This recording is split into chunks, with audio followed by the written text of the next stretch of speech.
Egameni Jesu Kristu waseNazaretha. Thank you so much bazalwane for tuning in. Siyabonga kakhulu. Let the name of the Lord be glorified. Thank you so much saints. Thank you so much. Thank you so much. Thank you so much for tuning in. uNkulunkulu makadunyiswe kakhulu bafowethu, akabusise yonke into yenu, yonke into enegama lenu lapho emakhaya. Siyabonga kakhulu ke, igama lami nginguSithiwa Dlamini. Thank you so much for tuning in. Yes, today I'm joined by the man of God. Esinaye lapha namhlanje ndizokhumbula the episode la sinaye khona namhlanje unathi lapha namhlanje futhi usivakashele egameni likaJesu. But before we start, can you just pray egameni likaJesu Kristu waseNazaretha? Baba wethu oyingcwele, egameni likaJesu Kristu waseNazaretha, siyakubonga Nkosi, siyakudumisa nangalomzuzu osiphe wona, usiboleke wona njengamanje.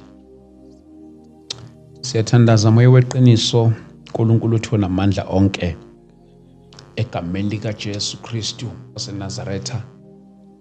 Siyathandaza Baba wethu onamandla nakuleli ixesha ukuba uzibonakalise phezu kwabantwana bakho besibukele emakhaya, egameni likaJesu Kristu waseNazaretha. Siyabonga Nkosi futhi siyakudumisa, igama lakho siyaliphakamisa, sithi linamandla, linegunya lonke, alikho elinye elinikeziwe ebantwini singasindisa ngalo, yilo lodwa igama esiphiwe lona emhlabeni, mazulwini nangaphansi komhlaba, lithenjiwe igama likaJesu. Sibonga kulo ke futhi sithandaza kulo, sicela kulo futhi egameni likaJesu Kristu waseNazaretha. Siyakubonga Nkosi ngaleli gama. In Jesus' mighty name we pray. Amen. Amen. Sibonga kakhulu bazalwane once again. Sibonga kakhulu mfundisi naye lapha namhlanje. Without any waste of time, ngicela ukuthatha leli thuba ngimamukele, ngimbingelele egameni likaJesu. Man of God, thank you so much Baba. Siyakwamukela futhi siyakubingelela egameni likaJesu. Amen, amen. Ngiyabonga. Niyaphila mfundisi? Siyaphila ninjani Baba Steve? Baba sikhona. Amen. Lokhu sagcina senze leya episode. Yeah, mhlambe ngikunikeze leli thuba nje uzibingelelele kubazalwane and yeah, naleya episode yethu esayenza nanokuthi nje yakuphatha kanjani. Amen, amen. Ngicela ukuthatha ithuba ngibingelele igama elihle leNkosi Yesu Kristu waseNazaretha. Amen. Ngibingelela kubazalwane bonke emakhaya. Ngibingelele nakuye ubaba uST kwi-ST Media. Amen. Egameni leNkosi Yesu. Amen. Amen. Alright bazalwane, ngithi ngithathe ithuba nje futhi ngibonge kakhulu ngalo leli thuba engiliphiwayo namhlanje ukuthi ngizovela. Ngiyazi ukuthi kona ke kungomsa kaNkulunkulu ukuthi sibe siyakwazi ukuthi sihlale kanje. Yes. Sethule zona indaba lezi zikaNkulunkulu asithume zona. So kubuyela back nje kula episode beke yabakhona engangizele yona, uNkulunkulu ngiyambonga kakhulu ngani bazalwane, ngibonile iresponse yenu. Yes. Kuningi njena engikufundile ngayo, ngabona futhi ukuthi nyani uNkulunkulu make ekhuluma akanguye umqambi kwamanga. Izinto mayizazi mangaba ezisho usebezazi bazizokwenzeka kanjani. So ke manje ndifuna ukuthi lokho ngikubone ngamehlo, hayi ukuthi ngikuve ngendaba. Yes. Ngenxa yokwenza kukaNkulunkulu nangabantu futhi aphinde wabavusa kuyo khona laba bantu ababizwa ukuthi ke ngama destiny pillars. Yes. Obonayo ukuthi into xa beyiva bayakwazi ukuthi bayithathe bayibone ukuba kufanele bayikhere kanjani. So ke ndibonga ukuthi ke ngayo ngibone uNkulunkulu engivusela even abantu abanjalo. Bakhona bona bebekhona nabo engibongayo nangabo angivusela bona. Bakhona futhi nabanye aqhubeke kwanivusela bona. So ngiyabonga kakhulu ngako konke okwenzekile. Wow, mfundisi siyabonga kakhulu, siyabonga uNkulunkulu. Siyamdumisa kakhulu ngalela thuba asenzela lona ngaleso sikhathi egameni likaJesu. Namhlanje uzivakashele futhi once again kulokhu inkosi ekuthume khona. Mhlambe without any waste of time, ngiyathanda ukuthi mhlambe sivele singene kukhona straight mfundisi Mhlambe ukunikeza nomuntu isithombe about i-episode le sayenza edlulile, just nalo ongakayiboni ubukhothi mhlambe ubona qhamuke sebona le episode le angayibonanga leya, mhlambe ke simuphi isithombe nje ukuthi sasikhuluma ngani kuleya nto inkosi yayithume kuyona kuleya episode bese singena kuleya namhlanje. Amen ngibonga bawesti. Alright, ngiphinde ngithathe ithuba ngibikelele bazalwane bese ngenza nje introduction ukuba ke abanye if abangazi. Igama uDumisani wakwaMngambi, ngumntwana kaThixo, ngisindisiwe ngamamkela uJesu. Ngizalwa eKZN endaweni yaseKokstad. Okwamanje ngise endaweni yaseVaal.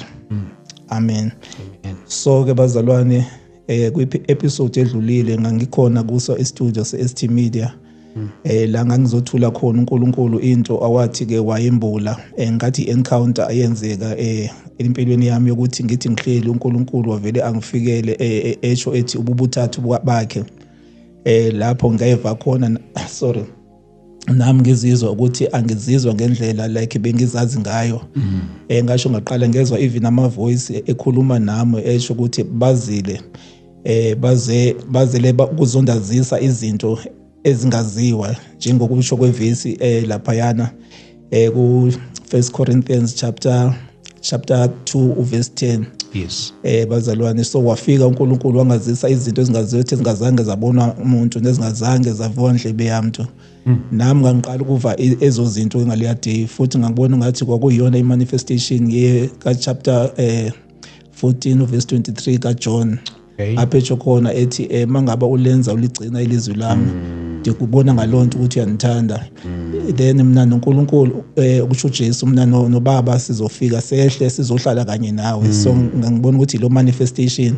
So enye ke yezinto kuyo le episode bazalwane khona ke udaba uNkulunkulu angitshela lona olu serious nolukhulu kakhulu and elungakhuleleki. Yes. Ngohlobo lokuthi nami angizange ngikwazi ukukholelwa mayesasanda ukungitshela kodwa ke ngokuya eqhubeleka engazisa yilapho ngasho nami ngabona ukuthi ukudlala uNkulunkulu akanako mayeke kukhuluma into mayitsho uyayisho ukuthi uyayikholwa nokuthi ayikholwa leyo into akayibali ubala nje ukuthi yena uyikhulumile naye wabe sethi ke mangidlulisele ebantwini yonke lento engikhulumele. Kodwa ke mangabe ufuna ukuvama ngayo if uyangena ku episode yoleyana yokuqala part 1 uzoyiva yonke udaba like ke ithetha ngendaba yepresidency. So ke ngicabangela ukuthi okuningi ke kuyo ungakuthola lapha yana. Okwanamhlanje ke ngibuyile ukuze ngize no part 2 njengoba ngangithembisile ukuthi ke ngizoke ngiphinde ngibuye ngize no part 2 because uNkulunkulu ngalela langa wayengikhulumela ngalendlela wangikhulumela ngayo. Yes. Ngingasho ngathi ngangizokwenza upart 1 wako ukuthi ngiqale ngazise abantu ngalento angitshele yona. So ilento engangiyenza ngalela langa. And ke no part 2 upart 2 ke ngu-practical part of it ke ngokubazalwane. Ukuthi uzokwenzeka kanjani ngoba ngiyazi abantu abaninzi banemibuzo ngayo yonke into engangikhuluma ukuthi okanye lento oyikhuluma ke manje ucingela ukuthi ingenzeka kanjani. Bakhona nabanye bebengibuza kodwa ke ngicabangela ukuthi ke namhlanje impendulo bazoyithola kule part episode yanamhlanje. Yes. So ke upart 2 ke bazalwane ukanjena ke ngoba even nayo part 2 usezoba khona upart 3 upart 2 lokuthi ngintshele ukuthi uNkulunkulu yini la ifunayo ke manje ukuthi yenzeke apha emhlabeni. Ngoba into wangitshela yona ngalelo langa wangitshela ngendaba yokuthi uyabathanda abantu and abantu engitshela ukuthi bazalwane nini apha emhlabeni niyamkhalazela njengoba inguThixo. Nithi nguye lo wenza ukuthi nihlupheke, nguye lona onenza ukuthi nishonelwe ngabantu enibathandayo, nguye lona onenza ukuthi nibe ngabantu kanye maybe eniphila ngokungakhululeki nasempilweni nigule nezinto ezinehlelayo njengoba sibone necrime iphezulu, inhlupheko iphezulu, ziningi nje izinto ezenzekayo. Wonke umuntu uyakhala nje kahle lapha emhlabeni. Mawuthi uyabhekisisa futhi le nto eyenzekayo ayenzeki nje kuphela lapha eSouth Africa, kusho ukuthi umhlaba wonke. Ngoba nami wathi makefika engikhulumela wangixelela ngezinto zonke zasemhlabeni, indlela abantu abahlukunyezwa ngayo. Waphinde futhi wangitshela even indlela uSathana abantu abaqhatha ngayo. Wangivisa even nevoice kaSathana mangaba ebaqhatha abantu ukuthi njani. Ngayizwa apha endlebeni ivoice yakhe engikhulumela. Waphinde wazongivisa futhi uSathana mangaba ekhuluma ke inyani, ngazobona ukuthi inyani uSathana akayazi. So ke manje ihlabathi kuyabonakala ukuthi ke ngenxa yokuthi uNkulunkulu alidele understand indlela zakhe. So abantu baqhubeleka baphila le ndlela abaphila ngayo ebuhlungu ngoba uninzi okwenzeka emhlabeni obuhlungu futhi ngokungathi kuyaba worse. ngoba if uyabhekisisa kahle even negospel abantu ngokusebeya bengasayikholwa ncane noba bayakholwa but sebekholwa nje abakafuli ukuthi babonakalise ukuthi lento nyani bayiminisha.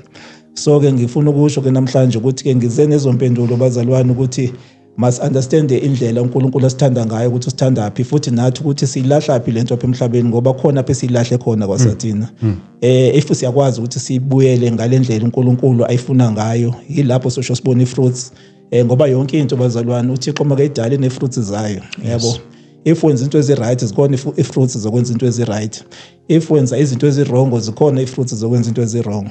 So ke manje ke thina apha emhlabeni sandelwe zi-fruits zezinto ezi-wrong kakhulu. Ngoba ngani ingqondo yethu kuthiwa iphuphuthe ekuthini isiXhosa it is darkened. So yenza mangithini i-darkened mandisho kanjani azibeka kanjani esiXhosa.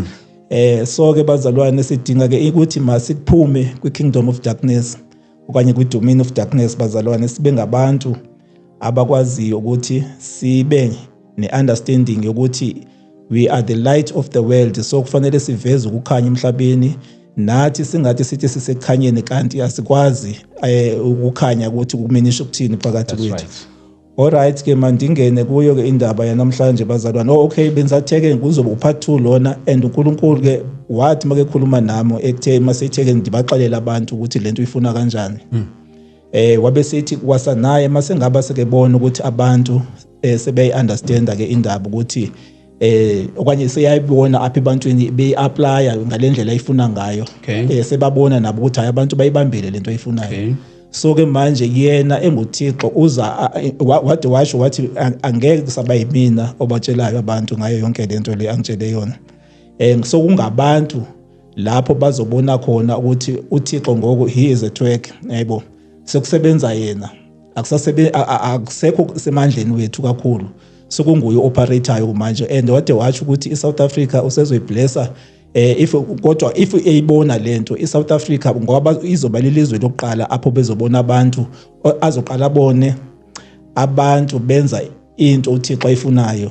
Then afterwards bese kwenzeka kanjani? Then abantu babone iblessing iSouth Africa ezobe ibusiseka ngayo, even economy indlela ezobe iboosteka ngayo. Then bafuna ukwazi ukuthi ke kungani i-economy yaseSouth Africa yaboosteka ngalendlela. Babe sebefuna ukuza eSouth Africa kusho ukuthi iqhubeleke iboosteke i-economy yakhona. So ke ndizele ke into enjalo so ke iloyo ke izobe sekupart 3 wakhona. Okay. And andizobuya apha for part 3. Amen. Nguye uzobe sezibonakalisa umuntu nomuntu uzobe sezibonela ngokwakho ukuthi manje into ithini ngenxa yokuthi abazalwane bazobe beyibambile into uThixo ayifunayo. Ngoba most of the time abantu bayibahamba ngokwazi okanye maybe ngokuthi nizothi sishunyayelwe kakhulu sade sangayibamba eyonanto apha entshumayelweni ukuthi yini lefunakalayo. Samnandela kuba sezinkonzweni and even nabefundisi baba namabandla amanye baba namabandla amakhulu bamnandelwa zezo zinto but eyona purpose kaThixo ngomuntu uqala apha emhlabeni bangayibamba ukuthi uThixo uzothina apha emhlabeni ngomuntu nje bedale umuntu. So lonto safuna ukuyibona uNkulunkulu njengento sasikhula sisho lapha yana ezikolweni khona umthandazo sithanda ukusho sithi our Father who art in heaven. Yabona lo mthandazo lo kusho ukuthi intando yakhe uNkulunkulu iyafuneka ukuthi thy will be done. Amen. So ukuthi kufuneka kwenziwe intando kabani kaThixo apha emhlabeni. Akumelanga siphile intando yongendawo apha emhlabeni ngoba sekuyabonakala ukuthi ngokungendlela abantu abasebelahlekiseke ngayo ekaThixo intando ayisekho that much. And mangaba ilento usabona ukuthi mangaba uthetha ngoThixo okanye uthetha ngoYesu uyakwazi ukuthi ubonakala ngathi usisidenge ngenxa yokuthi kusho ukuthi into eyesandile apha engqondweni zabantu ukuthi ufuneka umuntu ube nezinto ezibonakalayo ungathethi ngezinto ezingabonakaliyo. Yabona njengoba nami ngiphethe le revelation leNkulunkulu onembulela yona ye-president ka-spirit. Leyo into abantu into ecashe kakhulu abayi-understand the way uNkulunkulu ukuthi lento uzoyenza kanjani ukuthi i-operate because kahle kodwa ke ngiyacabanga ukuthi wanye uNkulunkulu endiphi ithuba ingafike ngicacise nje kangcono. Amen. Okwamanje ngifuna nje ukuthi ngigxile kulento uNkulunkulu athe uyayifuna ukuthi ke mayenzeke ngohlobo lokuthi ndizokwathula kahle i-movement ezokwenza ukuthi abantu babone ukusebenza kaThixo emhlabeni. Ngoba without ukuthi sibe ngabantu abembulelwayo nguThixo izinto sizothi uThixo siyamazi kanti uThixo akasonguye uThixo ohlala eBhayibhelini. uThixo ufuna ukubonakala practically. Abantu babone kubo ukuthi uThixo unjani, batsho beve uthando lwakhe ngoba lolu thando akhulume ngalo nami. That's right. Wade walitransfera even kum wandivisa ukuthi mangabe ethetha ngothando wena uthetha ngento enjani. Wandivisa uthando lunjalo and ndaluva kwanthatha iveki ifa kuso 2 weeks ndiva uthando kaThixo lokuthanda abantu. So ke oluthando bazalwane luthando uNkulunkulu afuna silivezile phakathi kwethu, singatsho nje kuphela ukuthi abantu siyabathanda but sibe singaliboni, abantu babe bengaluva uthando bengathi siyapretendana ngothando. Uthando kufuneka abazalwane lube tangible sometimes egameni lenkosi uYesu Kristu. Okay ke ndizocela ke ngiqala ngolhlobo ukuthi socela nje ke sifunde u1 John chapter 4 verse 8.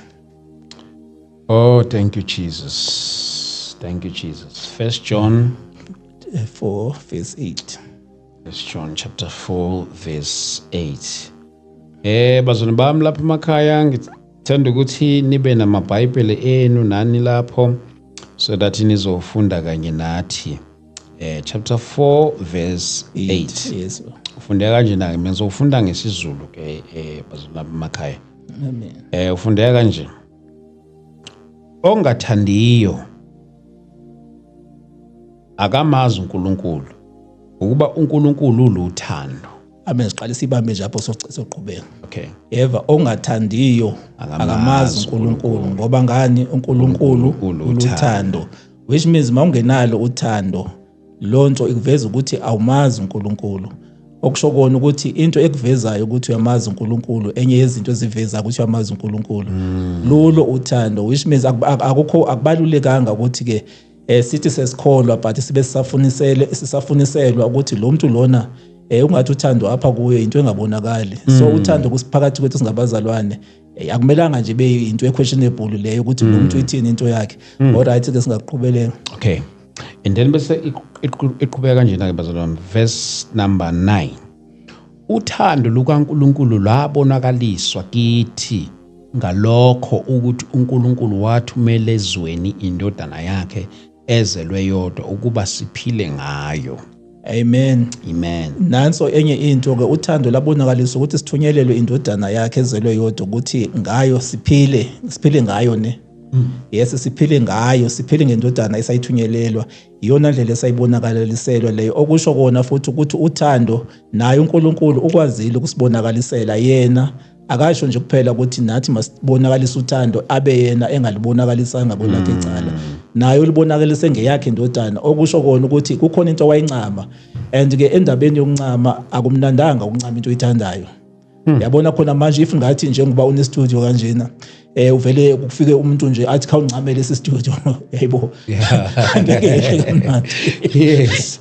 Ngeke yehle manje. You are right. So uzobona ukuthi yebo lento lena akuyona idecision elula. Usafuna kwanye ngiqale ngiyohlala phansi ngicabangisise kahle yabo.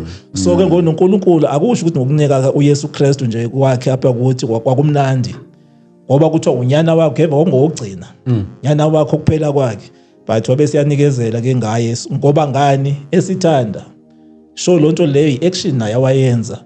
Okusho kona nathi ukuthi bazalwane mangaba sithanda okanye sifuna ukubonakalisa uthando olufuna ngoThixo. Uthando lufuna ukubonakaliswa ukuthi silibonakalisele uThixo. Lo thando oluhambisana nokuncama phakathi. Singekancami akakaneliseki uThixo silolo thando. Efokanye maybe uthi ndiyakuthanda nje but akho kwa feeling oyifilayo nje epain. Khona ipain uthando lihambisana nepain phakathi. Mangaba umuntu umthanda nyani. Ngisho umuntu ekhetha if uyamthanda uyanyamezela ngoba uyamthanda. Uthi ucinga nje ubone ukuthi lo muntu unilimazile. Kodwa ngizothini because ngiyamthanda uphinde futhi udlulise yonke lonto leyo. Uqhubeleke ubonakalisa uthando. So nalo bazalwane into yokuqala nje ekufanele sike sikhule singabazalwane ake siyeke kuba ngabantu abafumanisa ukuthi singabantu basezinkonzweni because inkonzo sesingene kakhulu bazalwane. Ngangendlela esingene ngayo sicingela ukuthi thina right masithandana njengabantwana bakaThixo abasenkonzweni yegama lenkonzo yakho. That's right. Ngoba lolo nathando esesinalo manje luthando lokuthanda abazalwane ngokwenkonzo esikuzo ngokwamahlelo wethu nakhona futhi kube lingaqebeleli nolothando olo yebo. ngoku uNkulunkulu kolakho uthando ke ngoba manje kahle kahle uNkulunkulu yena into ayifunayo ufuna kuvele ibody of Christ. Ibody of Christ ayakhiwa ngabantu ngoba besezinkonzweni. Yeah. Ukuthi ngoba ukhonza phayana noma ukhonza phayana wabamkela uYesu sibese sithi hake ibody of Christ isibody of Christ ngoba Yes. sorry ngizocela nje amanzi akwekho. Okay, I think so WhatsApp, yeah. Alright. So ke ngoku into eyenzekayo ke ngoku la nto yokuthi sibe ngabazalwane benkonzo ezahlukene isicimba sokukhipha ibody of Christ ayiphumi kanjalo ibody of Christ bazalwane. Ibody of Christ ikhitshwa ngabazalwane abakwazile ukuthi bavume ukuncama izinto apha kubo qala. Bancame bona. Uzincame wena qala because usiyazazi kakhulu singabazalwane ingakumbi kulamaxesha siphila kuwo manje. The way abazalwane abazazi ngayo uyubona ukuthi yazi lo mzalwane kufanele ndim-understand before ndim-approach akumelanga ndize noba kanjani. True. Kanjani? Ngoba uyazazi. You are right. Akufuneka nje ndize noba kanjani umzalwane. Ngoba uzovele andibuyele ngenye indlela yabo. So ke sinalonto bazalwane kanti basingabazalwane asibona abantu boku-understand bokuthini bokuthi sibe ngababantu uzothola ukuthi siyesatshwa. No, akufanelanga kanjalo.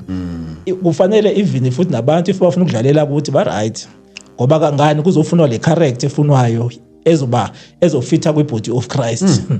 Ukhona i-character efunwa nguNkulunkulu apha ukuthi kahle kahle le uYesu wabanayo ukuthi ikhona iversion yepha anisakhumbula ukuthi kuyiphi indawo kuthiwa masibe nalowo mqondo uKristu wayinawo. Yebo. Yes. Kuzobuildwa lo mqondo apha ukuthi vumela abantu noba kwanye bekubona ungathi wena usisitothoto nje kwanye uyilonto abakubona ungathi uyiyo. As long uChrist yena eqhwaba izandla pha phezulu ukuthi this is the one ofunekayo yabo ukuthi nangu umuntu ohamba lendlela endiyifunayo apha emhlabeni ozokhipha lento endiyifunayo. So ngokuthina ke asifuni kufa abazalwane yabo. Ukuzincama ide isho kwenye indawo ithi deny yourself yabo. So lento yokuzincama ngenye yezinto ezosenzela kube lula abazalwane ukuthi sibe ngabantu apho ke siveza khona ubuhle bukaThixo ngoba once yakheke le character le kuyaqala ukuthi uzazi na ukuthi uleliphi ilungu kuChrist. Yes. Awukwazi ukuza yabona most abazalwane bangabazalwane abasafuna ukushunyayezwa and kade bashunyayezwa iminyaka. Yes. Andisho ukuthi i-right imnandi lento le. Cha abazalwane uyibona zishumayelo no man of God aba powerful ukuthi hayi lo man of God lo powerful kakhulu lo. Ngendlela ashumayela ngayo ayikuma wonke umuntu ngezinyawo. Bathanda ezo zinto lezo. Kanti eyona idingakalayo ukuthi masibambe i-gist of the matter ukuthi ngephi lento efunwa nguNkulunkulu apha kuthi qala makuphume intoni apha kuthi and once kwaphuma le character yokuthi ke manje singabi ngabazalwane nje enkonzweni masibe ngabazalwane emakhaya sibe ngabazalwane emisebenzini sibe ngabazalwane kwe-community and once ke sabanjalo ke bazalwane ngoba leyana lapha yana enkonzweni i-gathering siyogadarisha phela i-believers gathering leyana ukuthi siyogadarisha sibe sesinikwa lonto kufanele uba siyofeedwa kahle siyothini siyophakelwa sibe sesinikwa ukutya sidle ezitafileni sihlale ezitafileni basibaya siyadla siyaphuma yabo. So manje ukufuna sobonisa i-energy ukuthi sidlile mase singaphandle yabona lonto le not ukuthi ufumanisa ukuthi simlandela umane sihambe siyodla yebo that is Amen. So ngokulento le moyibhekisisa kahle ubona ukuthi yabona idrama engathi khona kuyo yonke lento le. Abazalwane kona kuyayiwe ezinkonzweni and i-right naleyo into ukuthi makuyiwe ezinkonzweni. Akumelanga uyivumele indaba ukuhlala ekhaya uthi hayi uzayibukela eTV-ni mina inkonzo. No lonto leyo ikhona lapho uzorobheka khona ngoba kufanele uhlangana nabanye abazalwane pha bakhube if bayakhuba. Ngoba nokukhuba ku-right mokukhutshwa ngabanye abazalwane. Kukhona into ezokhitshwa apha engqondweni ihlabathi lisigcwele kakhulu apha engqondweni. So kuzoscribe kuzokuthiwani uzokhishwa la nto manje kanjalo. Kuzokhitshwa la nto senhloko. Amen. Ngonqaba into yami ininzi andifuna ukugxila kakhulu apho kuloo ndawo ngizocela nje ukuthi ndiye kuJohn chapter 15 verse 10 ngokukaJohn. Yes baba. 15 verse 10 bazulumam lapho John 15 verse 10 ufundeka kanje nani uma nigcina imiyalo yami niyakuhlala uthandweni lami njengalokho mina ngigcinile imiyalo kaBaba ngihlala uthandweni lwakhe. Hallelujah. Amen. So ke into is all about imiyalo ke this time. Kunemiyalo uThixo afuna siyigcinile kuze sihlale lithandweni likaThixo ngoba uLikaThixo uthando asikwazi ukulibona singekho singayigcinanga imiyalo. Abantu abaninzi apha emhlabeni bazalwane kubuhlungu lento le ngoba sesiside isikhathi siphila nangona siphila singabantu awufumanisa ukuthi asikhange siyibambe incam i-purpose okanye i-aim. Amen. Yabonga. All right, thank you. Thanks. Amen. Xolo bazalwane. Is all right. It's all right. Okay, all right. So ke ngifisa ukutsho ke ukuthi ke siye sakhonza isikhathi eside ngoba njena if ngake ndikunike nje inansika nje hint encane nje ngendaba yokuthi why ndisho kanjena. It's because of ukukhona ivesi phaka kuGenesis apho uNkulunkulu wadala khona edala umuntu apha emhlabeni wathi umdala ngokumfuziselo wakhe okanye umfaniselo wakhe ukuthi afuze uThixo, which means eyona nto ijonga nguThixo ukuthi singabantu apha emhlabeni ukuthi sizofuza yena, sifane naye, si-operate njengaye apha emhlabeni. Kodwa because of i-problem eyenzeka yokuthi abantu kwadliwa emthini, uSathane wafika wakhohlisa, kwadliwa emthini, umuntu wadropa i-level ebebekwe kuyo nguThixo, waba ngumuntu nje phaqa. Umuntu okuzofuneka ukuthi makaphinde azame ukuthi enze njani, afuna uThixo. Njengoba simfuna uThixo sasingekho isidingo sokuba simfune uThixo le ndlela sesimfuna ngayo. Simfunisa uThixo ukuthi konakale eEden apho ulona uAdam wadla khona emthini, kwasho ilevel yomuntu yehlela ekuthini ke manje sengakwazi nokufa, usengagula, usengahlupheka. Nazo izinto zokuqala nje kumele siyazibamba ukuthi njengoba siphila apha emhlabeni kunjena uThixo engakudalelanga lento ukuthi makuphilwe kanje emhlabeni. Into yokuqala leyo ukuze si-understand kahle izinto. Bakungathi singaba naleyo mentality yokuthi si-understand ukuthi emhlabeni kuzolungiswa kahle. Sikhona for ukulungisa apha ukuthi apha emhlabeni konakala eEden. Le mistake yenzeke eEden isikhoste kakhulu yokuthi manje na even now sisengabantu abasazama ukuthi njengoba kushunyayelwa bona abantu beshumayela, abashumayeli ngoba bomele ukuthi abashumayeli bafanele ukuthi bakhona, even abefundisi bomele ukuthi abekho. Kodwa ngenxa yala mistake yenziwa phayana kwanyanzela ukuthi uThixo enze ukuthi makube khona abefundisi, bekhona abeshumayeli, bekhona abaprofeti ngoba kuzolungisa ingqondo yomuntu ukuthi makabuyele ku level yakhe, because man is a spirit. Yabo, man akekho ebona there's more to men than this flesh, blood and bones. Yonke lento esinayo esibonayo. Yabo, umuntu nguspirit, which means umuntu uphanga phakathi. Uyena lokubuildwa yena ukuthi once wabuildeka la muntu leyana was understander, uzophiwa amanye amehlo kamoya ngoba uThixo yena naye unguspirit. Uyenza njani mangaba efuna umuntu ibody le yethu yekhelwe ukuthi sizokwazi ukuthi si-operate ngayo apha emhlabeni, siphushwa into engaphakathi. Yingakho umuntu mayifile ngaphakathi umbona the way ebehave ngayo ngebody yakhe. Zininzi izinto ezenziwa ngabantu thina sithe sazithatha ngokungathi izinto ezi-right lezi ukuthi abantu kanye ngendlela abaphila ngayo kuze kuthiwe kanye if umfana akwazi ukuthi umfana uhlala ungayenzi into ethile. Yes. Ubone nawe ungathi umade kakhulu mangaba awuzenze lezi zinto ungumfana, yabo. Awusumfana ngokuphelele. Awusumfana ngokuphelele, yabo. Ukuthi futhi mangaba uyintombazana if uzenza into ezithile ukuthi uma intombazana yabo iyenza ukuthi nokuthi mana kwazi ukuthi uhlale nje, yabo, la uthi ungene kwezinto kanti iziplans kaSathane zokuzodestroya ifuture, because uSathane yena against ifuture yomuntu ngami yokhona. That is why nalapha yana emyezweni wafika wakhohlisa ngendlela wakhohlisa ngayo ngoba wayefuna nje ukuthi ifuture yomuntu emhlabeni ingabe lento uThixo ayifunayo.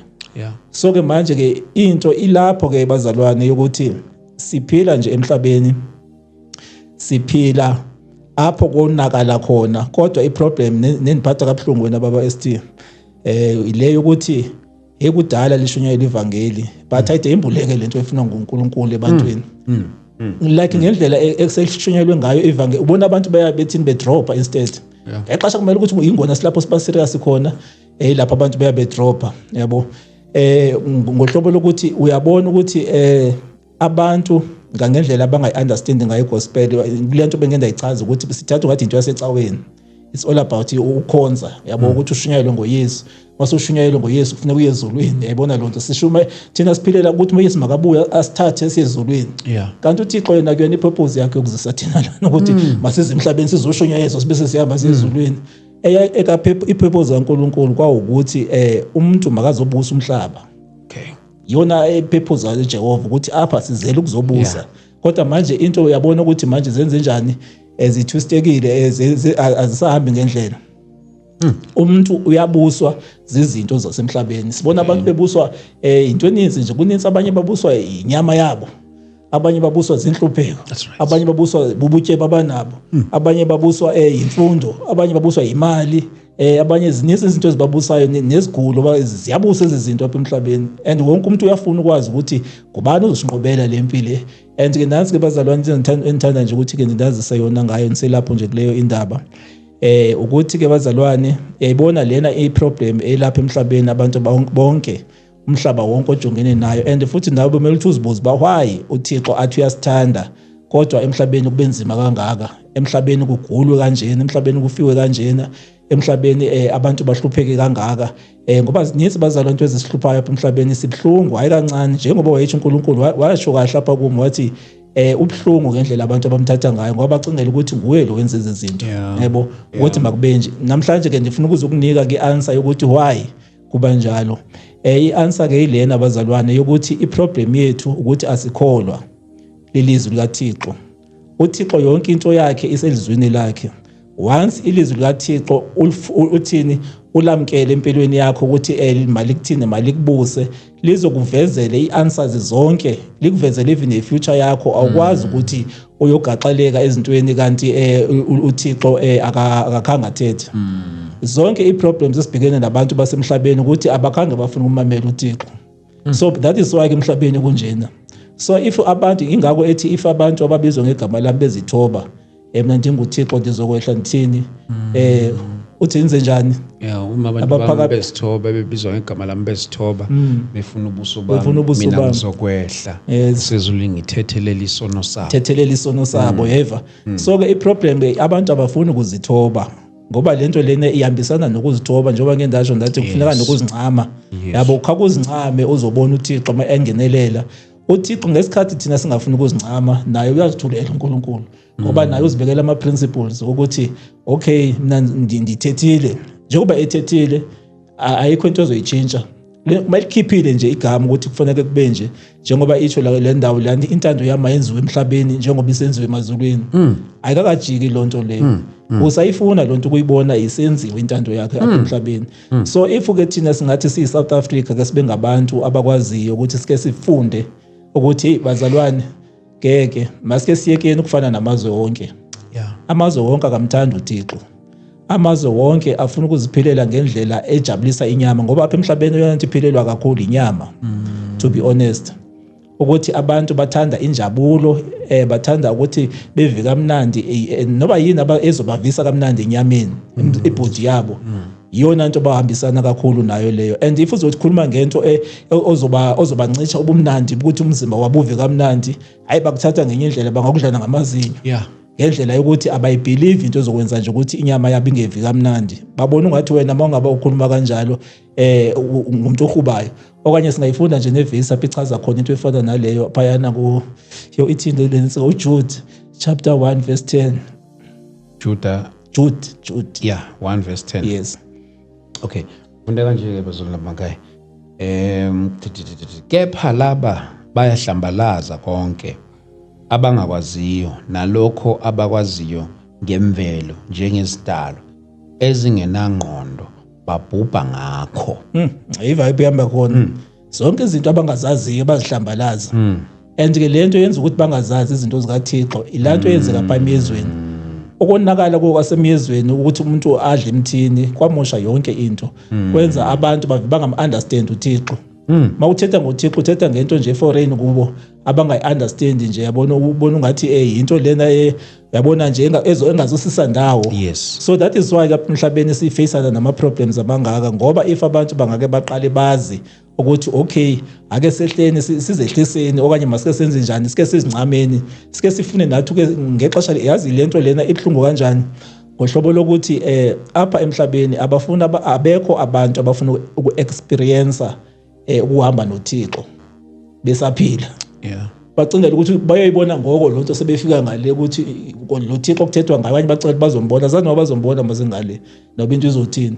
Kodwa apha emhlabeni lithuba esiliphiwe ukuthi sike sizobona operate kwaThixo esemntwini. Yeah. uJesu njengoba wayezile wayezosibonakalisela lonto ngoba wafika uJesu wayenza lento lena wabe seyithini anointwa. Enye into wena mphathi wami nansi enye into engibonayo ukuthi isasishaya kakhulu esenza singa understand uYesu yabo okanye igospel. Yeah. Liyazi ukuthi kukhona into ekhona pha eBhayibhelini and ayishunyayelwa bambalwa abantu bayishumayelayo and serious kakhulu iyona if bokuthiwa bangayazi abazalwane obuzobona ukuthi yazi yanamandla into uyabona ndithi manje ngicabanga indaba yayo the way deep ngakhona iyafana nolwandle uthi molibheka ungalazi baliphelaphi the way ejule ngakhona yabo indaba kaJesus Christ yebo. Okay. But leyo ngifuna usuku lwayo yodwa nje iyodwa nje ngoba ngeke ngikwazi ukuyilukhuza manje yabo khanze just nje ukuthi nje kancane yabo ukuthi yabona thina sazi uJesus Christ enguJesus Christ njengegama nesibongo yayibona lonto le kanti uJesus wayene role yakhe azoyidlala lapha ya iphathe ethile uJesus and uChrist naye iphathe ethile another part yabo ezowenza and leni iphathe kaChrist yona serious and ayishunyayelwa thina siya Jesus Christ isa nje kuphela Jesus Christ sicingela ukuthi ayisiqedile indaba sorry sicingela ukuthi ayisimbise samhlanganisa saqepha adathe omnye the body of Christ nalento kuyindaba ibody of Christ leyo ngenye meaning le ishonye into iyodwa nayo yodwa mawuthi ke body of Christ ngoba yayikhona ibody kaJesu ne kodwa ikhona neka Christ. Okay. Which means yaveza lento ukuthi abantu abafana yabo ngumuntu omnye kodwa khona umehluko ukuthi lo kodwa iBhayibheli maningangeni ikhona lapha yena eBhayibhelini kangoba even noPeter naye wayengqina lento le what you are the Christ the son of the living God mayibuza ukuthi abantu bathi ngekubani ecinga ngoJesu lo uyabuza bathi abantu ngekubani wavela uPeter what you are the Christ the son of the living God wabe seyathi uJesu ukuthi nawe Peter lento imbulelwanga inyama negazi lento leni deep kakhulu leyo noyishoyo so ke mandiyeke leyo bazalwane inkosi mayincede ngaphinde nibuye ndizoyicacisa yes. Amen. Okay ke so ke bese satsho ke bazalwane ke ngalendlela ivesi etsho ngayo ke okay sithene lapha ku10 sifundile no 15:10 uJohn. Yes. uJohn ngicela besufundile lathi ngibone suvakashele futhi John 15 verse 10 15 verse 10 uma nigcina ufundile uma nigcina imiyalo yami okay yes ngiyakuhlala uthandweni lami njengalokho mina ngigcina imiyalo kaBaba ngihlala uthandweni lakhe. Praise the Lord. Amen. Okay ke since ke itsho njalo masigcina imiyalo sohlala uthandweni lakhe nanso ke into ebalekile asiye ku 11 ke manje John 11. Yes. Okay. No, not John 11. John chapter 15 verse 11. Oh, John chapter 15 verse 11. Yes, bro. Funde kanje ke bazalwane. Verse 11. Nginitshelile lokho ukuba ukuthokoza kwami kube kini nokuthokoza kwenu ugcwale. Amen. Nginitshelile lokho ukuthi ukuthokoza kwami kube kuni.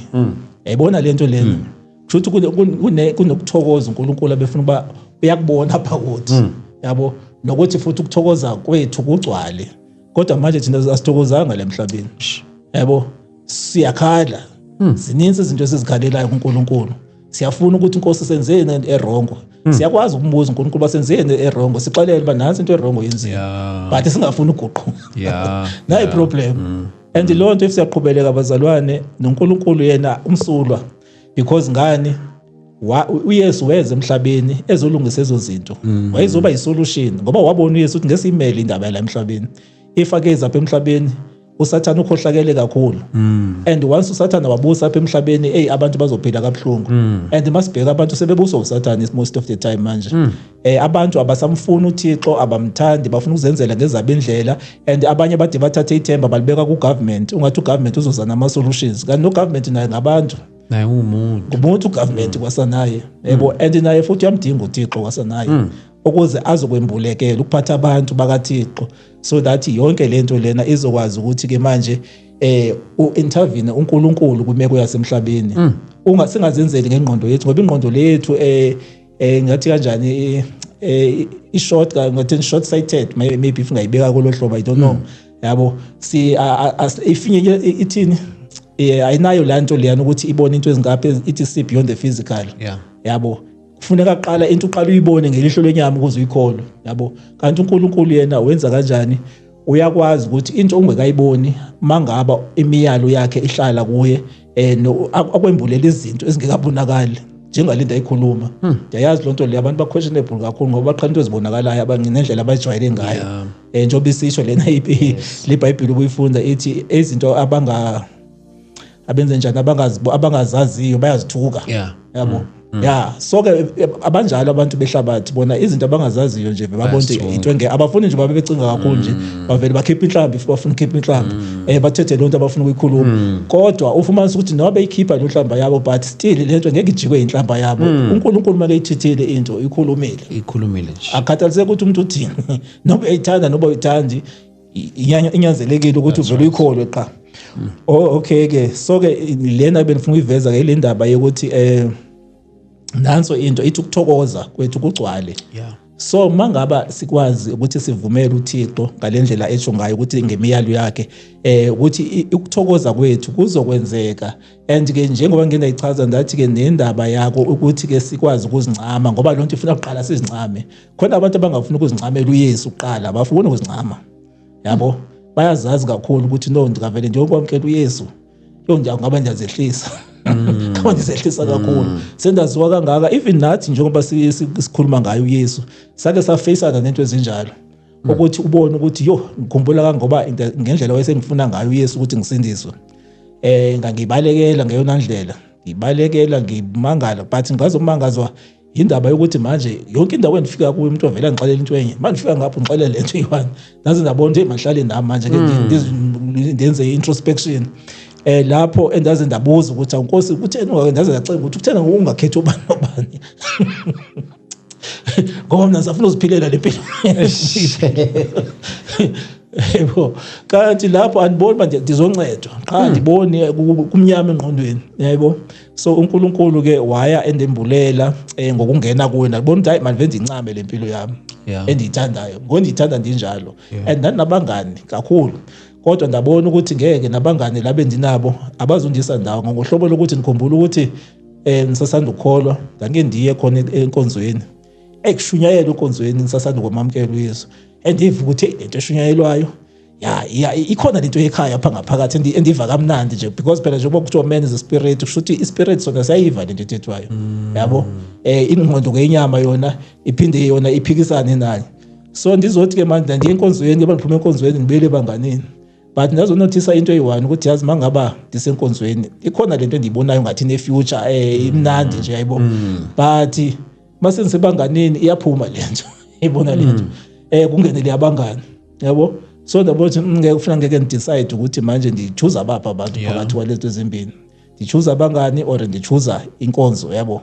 Ndabona ukuthi amanhlukanise manje futhi abashiya abangani ndithe ukuthi ndibashiya abangani kwaqala ngilapho ndiva khona ke lena into ukuthi kanti kahle nansi lento le naze ndenza futhi agreement noNkulunkulu icovenant ukuthi Nkosi bengiyithanda lempilo leya andizukwazi ke manje ukuthi njengoba ndilapha ke if andiyiboni kahle lento enzayo empilweni nami nizokwenza sure nami kwelami side ukuthi ndenza kahle phambi kwakho yonke lento bendiyenza ngapha ndizozama kangangoko ukuthi ndiyayishiya ndize ndigxile ngapha so that ndizobona ukuthi ke kodwa ngabeka into engangonyaka ukuthi if ayikwazikanga ukuthi yenzeke into engangonyaka ndiyenza kahle ndingakuboni wenza ke ngikwelakho iside hayi nami ndiyaxolisa ke yebo. Kodwa uNkulunkulu nyani ngoba uthembekile nyani ndathi ukuthi ndenze wenza kakhulu and enye into wayenza ukuthi azisa even nento netest uNkulunkulu mayefuna ukubona ubunyanisekile entweni zitest azizisayo yabo.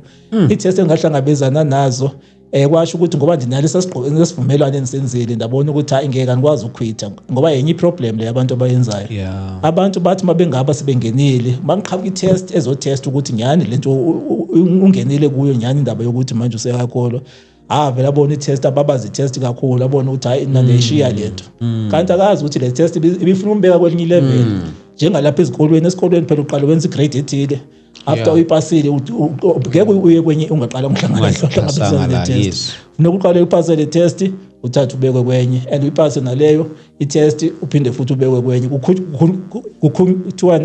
kukhuthuka kanjalo sikhuphuka kanjalo mangaba siphila singabantu. So if awufuni ukuhlangana netest akusho ukuthi uzohlala ke manje useklasini eyi-1 endaweni eyi-1 waya sendaweni eyi-1 iloo nto ke yenza apha emhlabeni abantu kokuqala njena ufumanisa ukuthi babona ungathi uThixo akasebenzi ngoba uThixo mekutest ufuna ukuqala aqiniseke ngawe ezokubona ukuthi lo muntu lona wapasile ama-test angikwazi ukuthi ipasile ama-test endimhlangabile ngoba sometimes yawazisa ukuthi mawenze njani okanye maybe awadedele yabo ngoba konye ikhona indawo etsho eBhayibhelini ukuthi uThixo akathesti mntu yabo sithestwa zinkanuko zethu yabo kodwa bakhona ixesha uNkulunkulu afuna ukuthi ke njengoba ehlangene nala test leyana uzokwazi ukuthi ayipase na ngoba le test lena izosusa ukuzazi anako okuningi lapha kuye yabo so once uyipasa i-test uNkulunkulu ayebona ukuthi okay hayi anikwazi ungamniki into and uNkulunkulu mangaba uyipasa i-test na kanjani uyakunikeza something akwazi upasa i-test ugqiba ungatholi something even lapha emhlabeni kunjalo mangaba upasile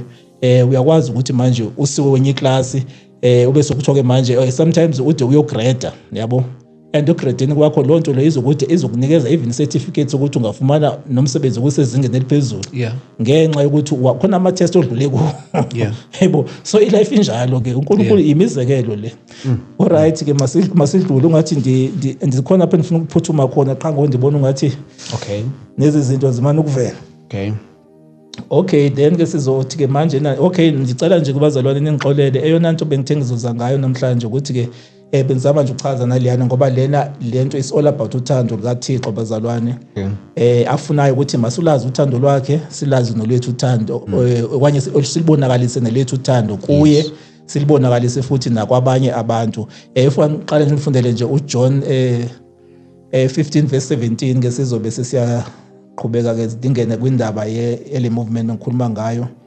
ebizwa kuba iGod is Love movement because uThixo iyona movement afuna ukuthi abonakalisele abantu uthando lwakhe ngayo apha emhlabeni kuze abantu basizakale alright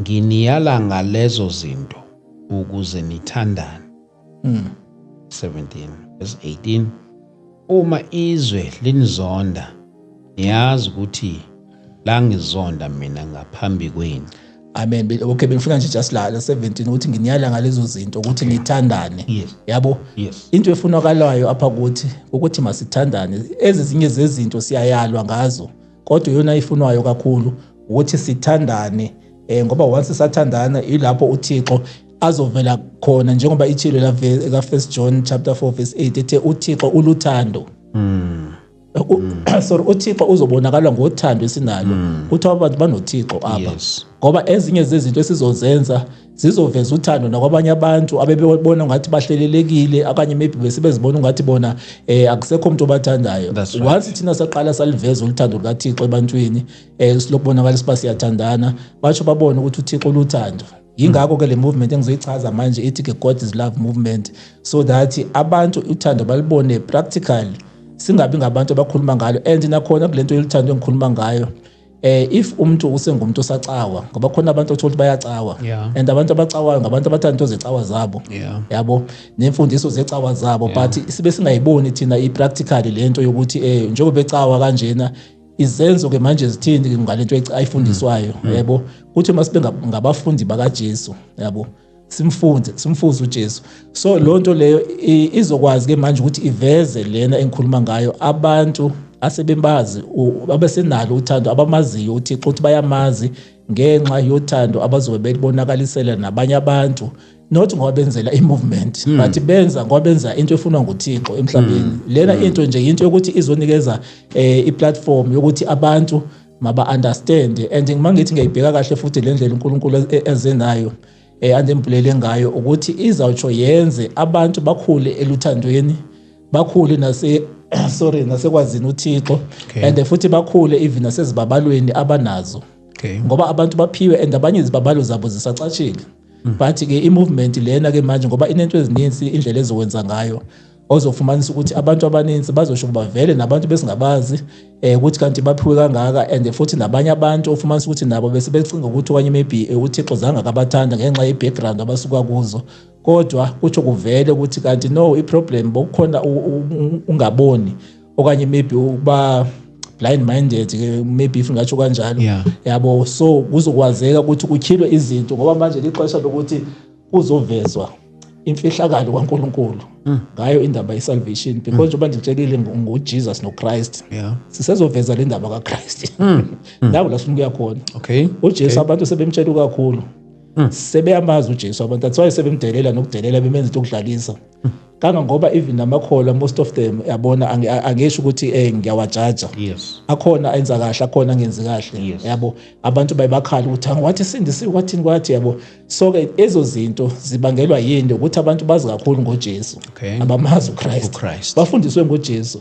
Once wafundiswa ngoChrist yilapho uzoqala khona ukuthi yabona ke manje nawe awusekho sidingo sokuthi mamani ugadwa akho sidingo sokuthi okanye maybe ube ukhuzwa uzozikhuza wena njengalento ufumanisa ukuthi nabantu abenza into ezirong apha emhlabeni mase ngaba seyibonakala le ndaba le yabantu abanoChrist apha emhlabeni ngale ndaba ukuthiwa kuvela ke manje ukuthi nalo ihlobo belifuneka labazalwane yabo ngoba sidinga lo hlobo khona uhlobo labazalwane elidingakalayo.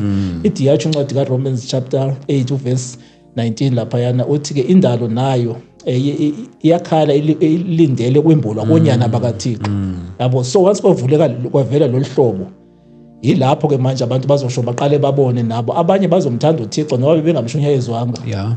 ngoba bezobe bebona ukuthi hey kanti lo Thixo okukhulunywa ngayo kukhulunywa ngoThixo nje ngeke simane sithi uThixo mkhulu but abantu banabane benezinto ezinegative ngoThixo. Funa uThixo babone practical apha emhlabeni ukuthi makuthethwa ngoThixo kuthethwa ngento enje and le nto engikhuluma ngayo lena angathini andazi indlela engayibeka ngayo lento engifuna ukuyisho kodwa ngazi ukuthi ayizange zothandekisa abefundisi abefundisi noba maybe kuyiphi rank Okay.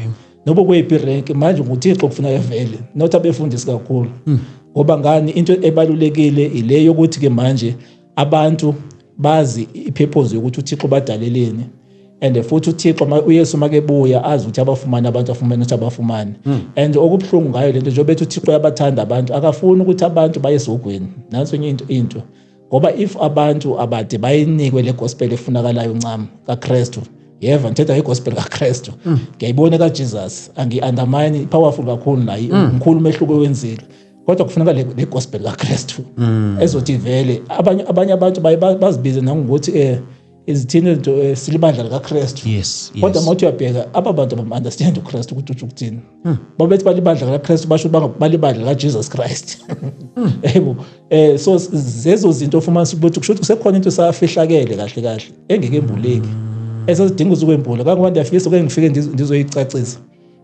ngoba ngoku nje ngiyikha phezulu Uyikha phezulu yeah. ngiyikha phezulu ngeke ngikwazi ungena kakhulu ngoba ndizelele ndizele namhlanje.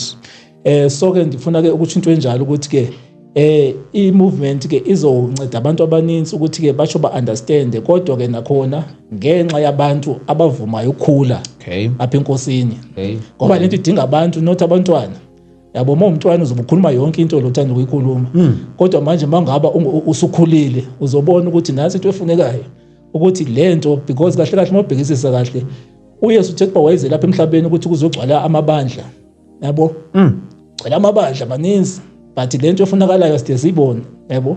Sure. So ngoku uThixo yena eyona nto ayifunayo as much as amabandla ekhona emaninzi and nawo andisho bandiyawagxeka abazalwane ninive kahle amabandla irole yawo enkulu kakhulu mina ndiyibonile apha empilweni yami indaba yokuba senkonzweni ukuba sebandleni ukuthi idlala eyiphi role infundisile ngoThixo lompheleyo yabo. So kubalekile ukuthi abantu babe semabandleni futhi bavumele ukukhuliswa emabandleni kodwa vumela ukukhula ude nawe ubonakala ukuthi manje na awusenguye umntwana manje ngoba iyona into uThixo ayifunayo kuba makuphuma icharacter yalento ihlalele enkonzweni.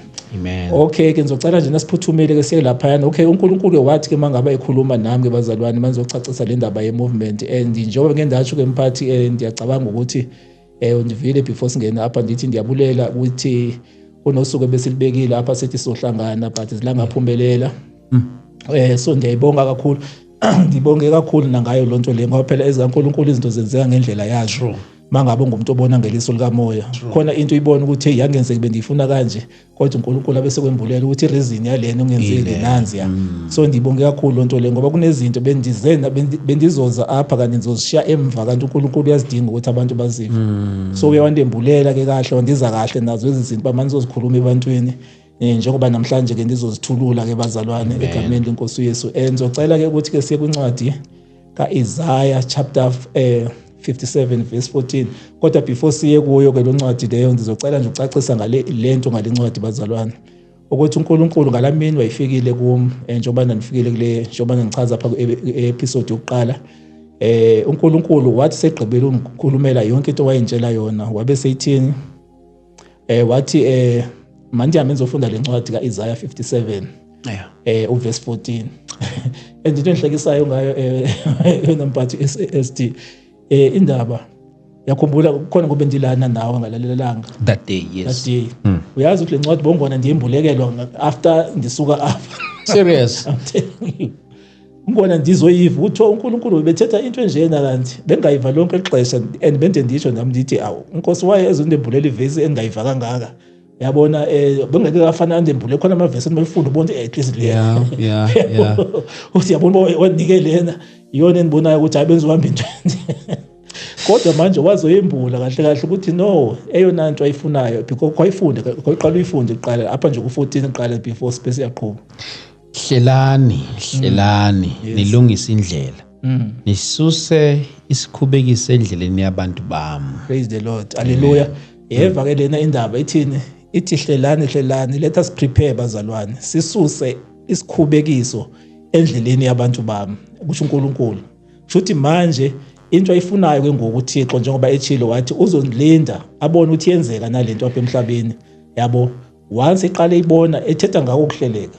Naku ukuhleleka lokho wayithetha lento ngalamina enika le visa. Cha bendingayiva mina lonke ixesha kodwa waphetha endembulelo ukuthi ufuna kuhleliwe iyona into endizele lena abazalwane ukuthi kuzohlelwa kususwe isikhubekiso phambi kwabantu bakhe ngoba njengoba bengendasho ndathi akayithandi nayo into enikhubayo ezi zinto ezizikhube